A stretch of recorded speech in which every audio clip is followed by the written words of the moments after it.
I know that I'm innocent, and even though this is a very serious thing to be charged with, there's no reason for me to be sad, because I know that I'm not, that I'd never hurt.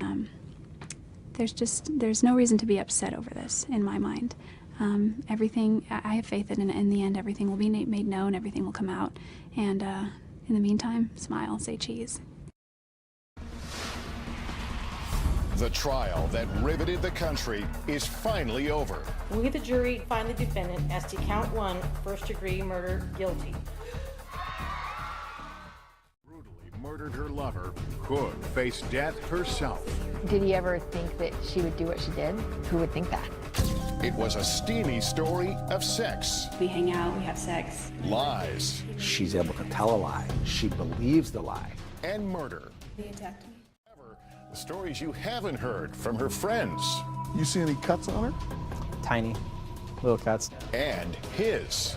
He was very afraid of her, but every time he tried to break things off, threatened to kill herself. Inside the trial. This isn't a ride at Disneyland, guys. This is somebody who was tragically murdered. As a law analyst, typically I'm just observing the facts and using the evidence to make a sound conclusion. In the case of Jodi, it is clear from the photographs taken that she was at the scene of the crime. Furthermore, based on the 3 separate lies Josie made regarding her involvement, it is clear that there are inconsistencies which make her a prime suspect. For example, during criminal investigation, she lied on multiple accounts where she claimed that she was not there, that she was there but intrusion occurred, and lastly, it was done out of self-defense.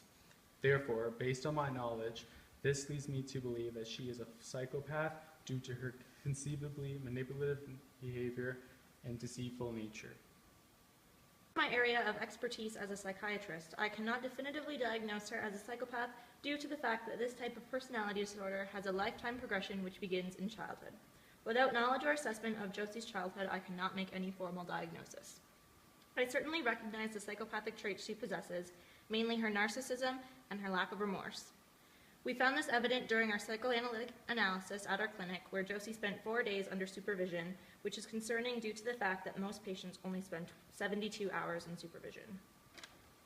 As a psychologist, I find it extremely important to examine the emotional irregularities that Josie establishes during the crime and trial. From what we gathered, we can see that she is impulsive, having been baptized 2 weeks after meeting Tony. As well, through evidence of her interviews, it is clear that she exempt from any guilt or remorse. Her only regret is to get caught. What was remarkable as a sociologist is that Josie certainly fits the criteria as a female psychopath. It is not completely unusual for a female psychopath to induce not just emotional but physical harm onto others. Josie's behavior also represents other psychopathic characteristics found in females, including her undenounced promiscuity, her preoccupation with vanity, and her manipulative strategies used for personal gain.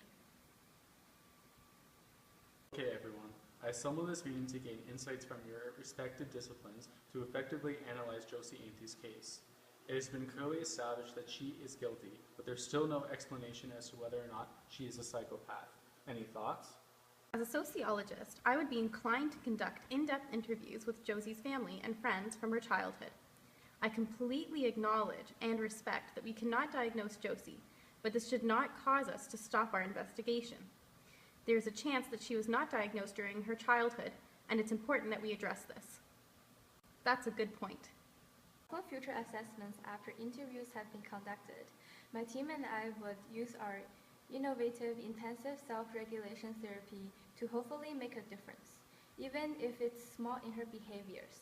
This will be a difficult task based on the fact that Josie was not diagnosed in childhood, therefore did not undergo any intervention. For taking the time to share your insights. I look forward to seeing you in our next meeting.